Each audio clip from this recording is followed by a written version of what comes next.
ఈరోజు కోటగిరి మండల కేంద్రంలోని ముక్తేశ్వర ఆలయంలో కోటగిరి గ్రామ ప్రజల సహకారంతో 3 రోజుల పాటు జలాదివాస కార్యక్రమం అంటే శివుడికి వర్షాలు సమృద్ధిగా పడి ప్రతి ఒక్క ప్రాణికి నీళ్ళ ఆధారము.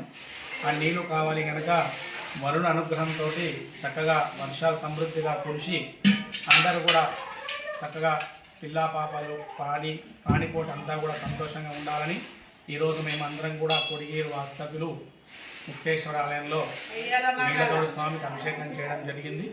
చక్కగా పంటలు సమృద్ధిగా పడి ఆ స్వామివారి అనుగ్రహం ఉండి అందరూ కూడా సుఖ సంతోషంగా ఉండాలని, ముఖ్యంగా రైతులు అందరూ కూడా వర్షం కోసం ఎదురు చూస్తున్నారు కనుక పరమేశ్వరుడు తొందరలో వర్షం కురిపించి చక్కగా పాడి పంట సమృద్ధిగా పండి అందరూ కూడా సుఖంగా ఉండాలని, లోక సమస్త సుఖినో భవంతు, లోకం అందరూ కూడా సుఖంగా ఉండాలని, వర్షాలు పడాలని మేము ఆ పరమేశ్వరుని వేడుకున్నాము.